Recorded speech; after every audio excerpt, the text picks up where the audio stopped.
Assalamualaikum warahmatullahi wabarakatuh. Kembali lagi bersama Om Bagel di sini, pastinya di Alur Film.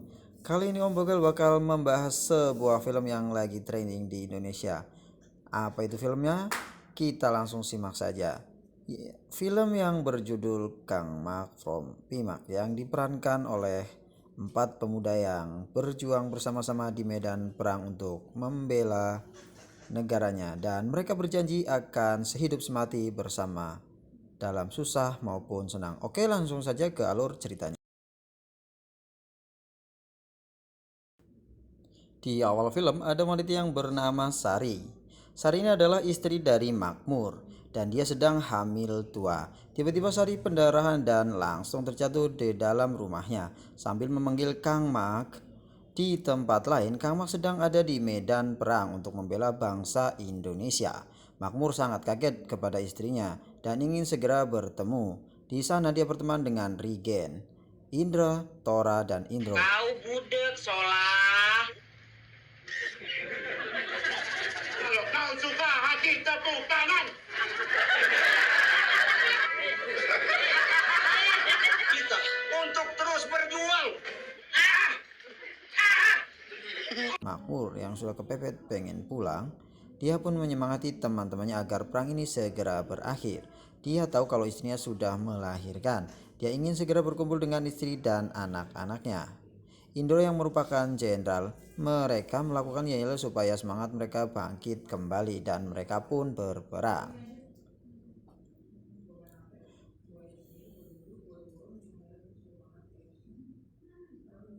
Di rumah ternyata Sari sudah melahirkan. Namun anehnya para warga ketakutan saat Sari memanggil nama Makmur dengan Kang Mak.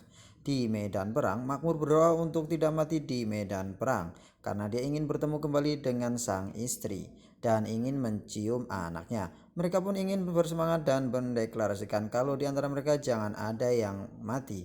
Dari Jati Tolong,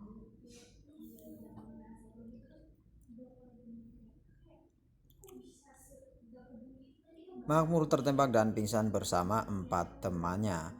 Pagi pun tiba dan mereka berempat pun terbangun dan mereka sangat bahagia karena mereka selamat dari perang tersebut. Mereka pun akhirnya selesai bertugas dan segera merencanakan kepulangan mereka. Pertama, kita ke kampungnya Makmur yang di sini. Di perahu mereka pun bertanya kepada Makmur, apakah Sari jago masak? Dan menyanyikan suatu masakan dengan jawaban yang kocak dari mulutnya Makmur. Dia bisa masak pecel lele, nggak bisa pedas. Kambing mah gede bungkusannya. Pakai daun apa ya? Kambingnya kok dipotong-potong daun kambing. Singkatnya mereka pun mulai masuk ke kampungnya Makmur. Tapi terasa aneh karena kampungnya sangat sepi. Tidak ada satupun orang yang ada di sana. Malam harinya mereka pun sampai di rumahnya Makmur. Makmur pun langsung masuk ke rumah mencari Sari. Di luar tukang perahu tiba-tiba kabur dari sana, meninggalkan mereka di sana. Di rumah Makmur tidak bisa menemukan Sari hingga tiba-tiba ada di belakang Makmur. Makmur pun langsung memeluk Sari dengan erat dan tidak melepaskannya.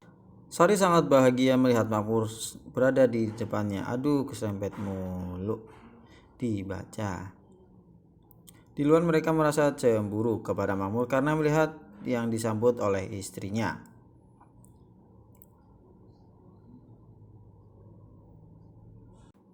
Makmur melihat perut Sari dan Makmur mengira kalau Sari itu keguguran, namun ternyata anaknya. Makmur sudah lahir. Makmur pun menggendong dan mengatakan kalau anaknya sangatlah cantik. Sari pun menjawab kalau anak itu Cantik seperti wajahmu, Sari. Jadi kita laki-laki. Tapi Makmur, nama yang akan selalu inti-intikan. Cipluk. Ini cipluk. Sari. Saya Supra Widodo, Cokro Aminoto, Gatot Subroto, Sudirman, Hatta. Hai Sari. Sari itu adalah wanita paling cantik di kampungnya.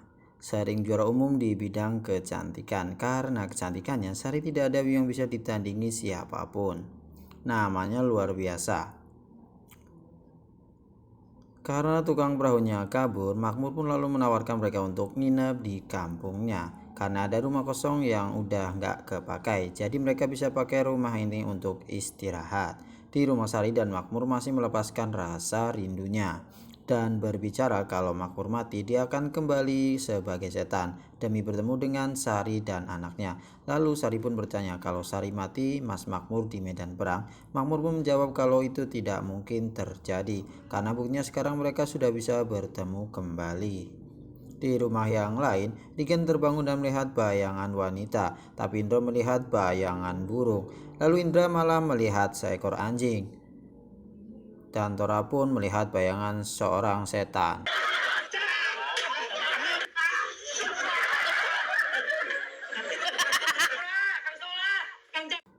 Makmur lalu mengajak mereka berempat untuk pergi ke pasar untuk belanja buat dimasak sehari-hari ini. Tibanya di pasar, para warga melihat ketakutan pas melihat Makmur. Makmur minta sayuran dan bumbu, tapi malah dikasih gratis oleh si penjual. Ada. Gratis, Mas Makmur. Ya bener. Kopi sama gula ada. Ada. Ambing.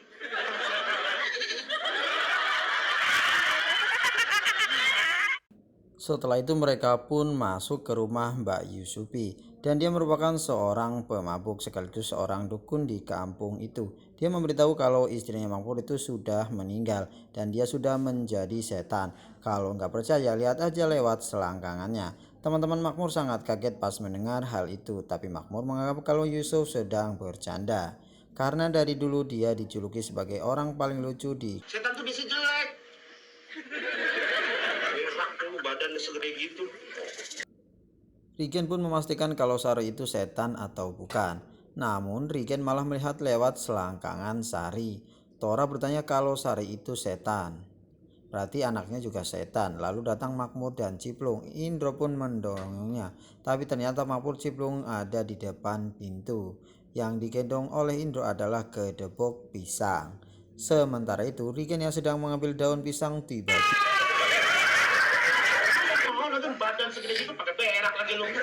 Badan segitu nggak berak, bukan musa. Aman tapi bukan setan. Ya. Indra yang mau buang berak dan melihat tengkorak di belakang rumah dengan cincin nikah di jarinya.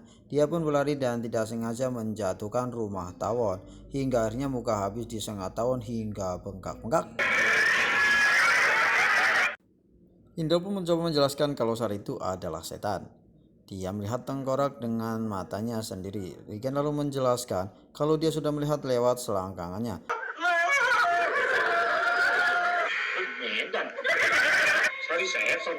Wah. Kamu ini gimana? Mereka berempat ingin segera pergi dari sana. Tapi mereka kasihan kepada Makmur. Mau dikasih tahu kasihan, tidak dikasih tahu juga kasihan. Mau Makmur sangat mencintai istrinya, jadi mereka nggak tega kasih tahu kalau Sari itu sudah menjadi setan. Sebenarnya Bang Supra yang mau ngomong.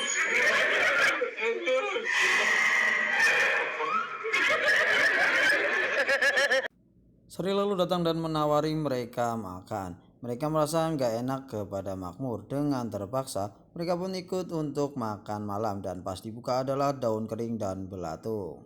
Mereka mencoba mencari alasan agar tidak memakannya, tapi Makmur memaksa mereka untuk mencoba aja dulu. Mengandung kolesterol ya. Dicobain aja dulu.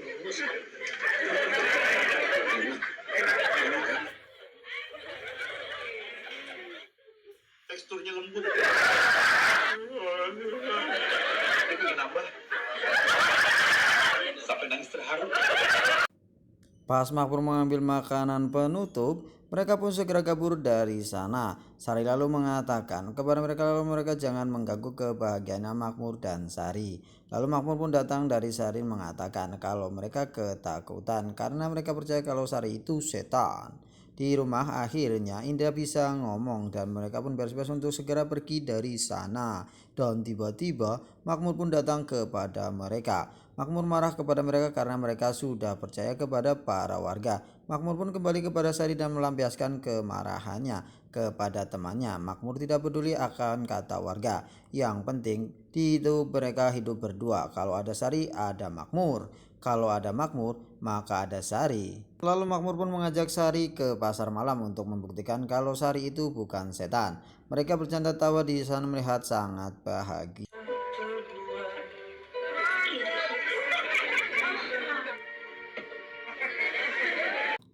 Di kincir angin, Makmur bicara kalau Makmur sangat cinta kepada Sari. Begitupun dengan Sari. Mereka adalah pasangan yang saling mencintai.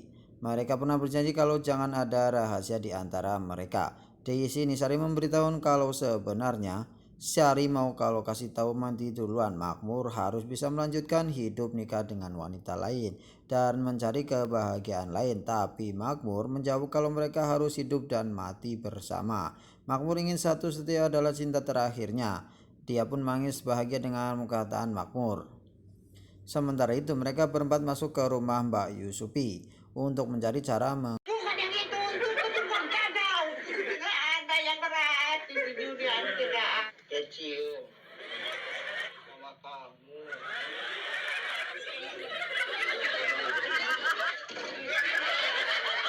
Di tempat lain, Makmur dari Sari masuk ke dalam rumah hantu. Makmur di sana sangat ketakutan, sedikit-sedikit dan terkejut.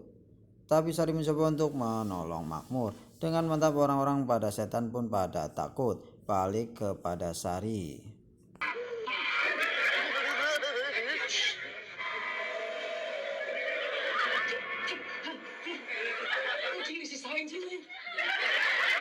Lalu tiba-tiba Makmur terpisah dengan Sari. Sari pun kemudian mencari Makmur dan anehnya Makmur malah ke tempat teman-teman. Pokoknya jangan gangguin saya sama Sari.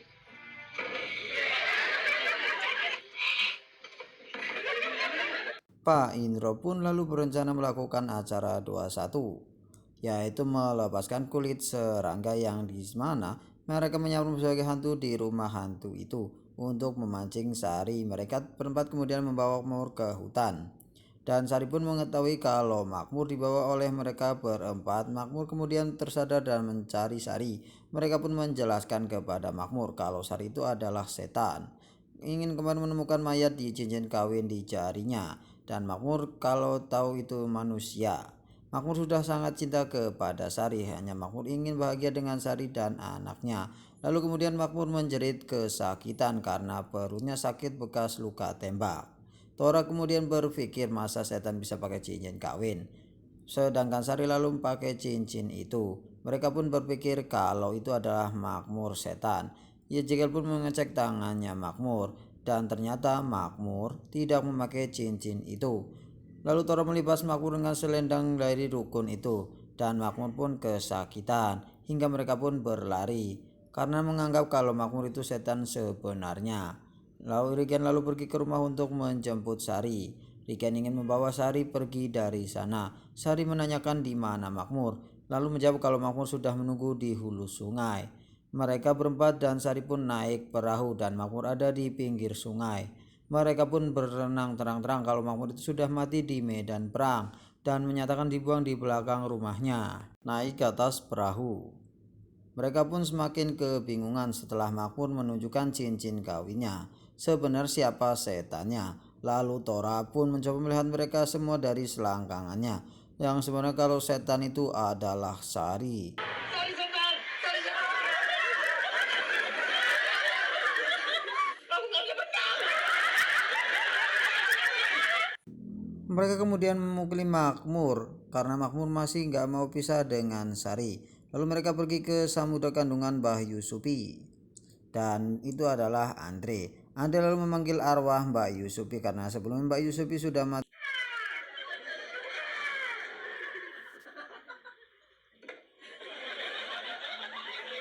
Mereka pun memulai ritualnya.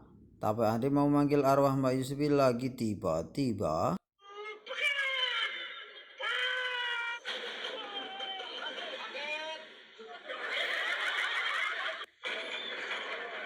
Sari pun kemudian datang ke tempat itu. Sari menunjukkan jati dirinya kalau dia ternyata setan sesungguhnya. Mereka mencoba mengusir Sari dengan berbagai cara sampai ditebas pakai pedang kayu. Tapi Sari tidak tumbang-tumbang. Andre lalu mencoba pakai cara terakhir, yaitu dengan cara Ini adalah cara terlarang. Kamu tahu nggak?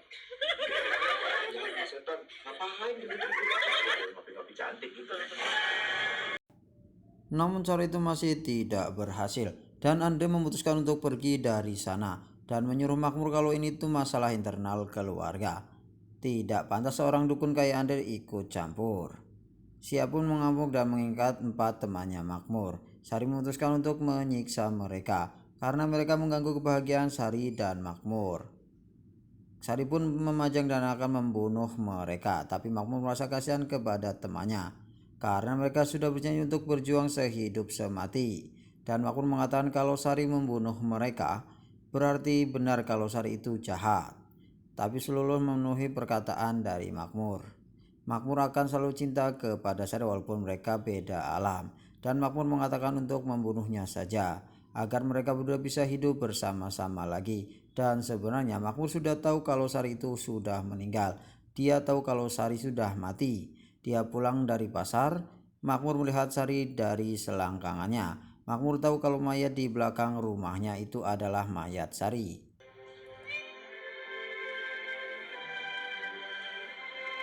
Makmur rela tiap hari makan belatung dan daun kering supaya bisa membahagiakan Sari. Sia pun menangis terharu mendengar fakta itu. Ternyata cintanya Makmur tidak main-main.